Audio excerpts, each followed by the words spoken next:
అతి తక్కువ ఫీజుతో MBBS పూర్తి చేసే అవకాశం. MBBS at Timor-Leste near Australia.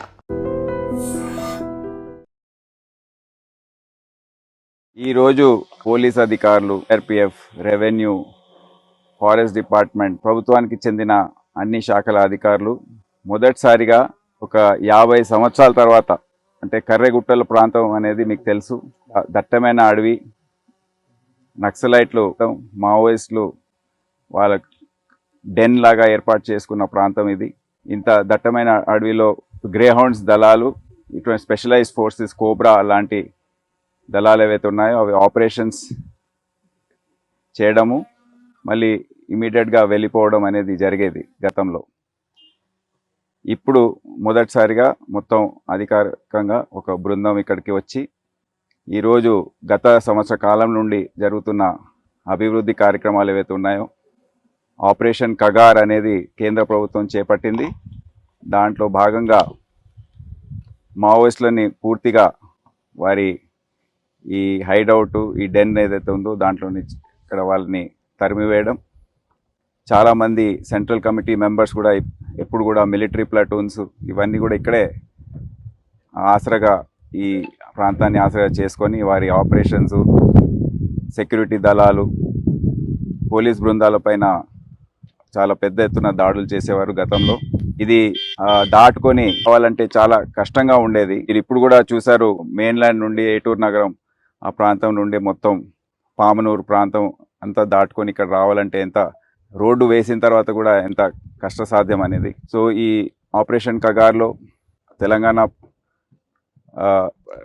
ప్రాంతానికి చెందిన గ్రే హౌండ్స్, TGSP మరియు లోకల్ పోలీస్, అటువైపు నుంచి CRPF పెద్ద ఎత్తున వారి కోబ్రా దళాలు, ఛత్తీస్గఢ్ రాష్ట్రానికి చెందిన పోలీస్ దళాలు, ఇవన్నీ కూడా ఒక వ్యూహం ప్రకారం కేంద్ర ప్రభుత్వం ఇచ్చిన మార్గదర్శకాలు ఏవైతే ఉన్నాయో దాన్ని పాటిస్తూ 6 నెలల పాటు ఈ ఆపరేషన్ చేయడం జరిగింది. దాంట్లో మొత్తం ఈ ప్రాంతాన్ని, ఇక్కడ నుండి మావోయిస్టులని ఇక్కడి నుంచి పంపించేయడం.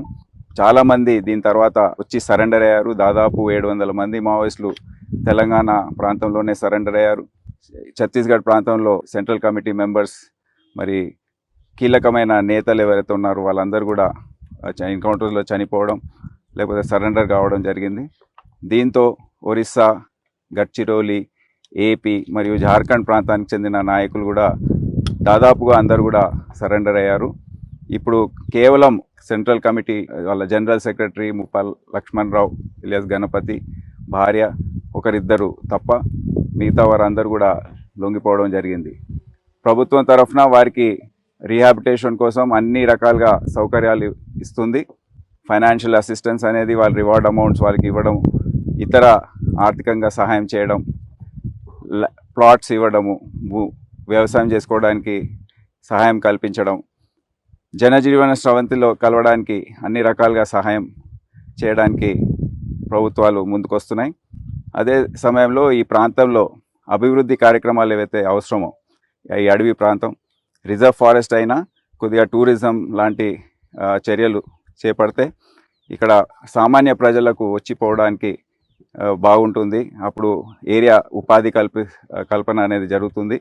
అయితే సరెండర్ అయిన మావోయిస్టులకు కూడా వేరే జీవన ఉపాధి అనేది కలుగుతుందని ప్రభుత్వాలన్నీ కలిసికట్టుగా, కేంద్ర ప్రభుత్వం, ఛత్తీస్గఢ్ ప్రభుత్వం మరియు తెలంగాణ ప్రభుత్వం కలిసికట్టుగా ఈ ఏరియాని అభివృద్ధి చేయాలని అనుకుంటుంది.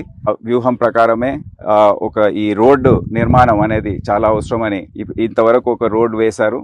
ఇది మట్టి రోడ్డు. దీన్ని తొందరలో ఒక BT రోడ్గా వేసి కల్వర్ట్స్తో సహా ఇవన్నీ కూడా వేయడం జరుగుతుంది. దాని తర్వాత టూరిజం డిపార్ట్మెంట్, ఫారెస్ట్ డిపార్ట్మెంట్ వారు కూడా వారి చట్టాలు ఏవైతే ఉన్నాయో దానికి అనుగుణంగా ఈ ప్రాంతాన్ని ఓపెన్ అప్ చేసి టూరిజం కోసం ప్రజలు వచ్చి విచ్చేసి, ఎందుకంటే చాలా సుందరమైన ప్రాంతాలు ఉన్నాయి ఇక్కడ, టూరిస్టులు వచ్చి పోవడానికి మంచి అవకాశం ఉంది. ఈ విధంగా అభివృద్ధి కార్యక్రమాలు కూడా ప్రభుత్వాలు ఆలోచిస్తున్నాయి. తెలంగాణ రాష్ట్ర ప్రభుత్వం ఆలోచిస్తుందని కూడా మీ అందరికీ తెలియజేస్తున్నాను. సో ఈరోజు చాలా గుర్తుపెట్టుకునే రోజు ఇది.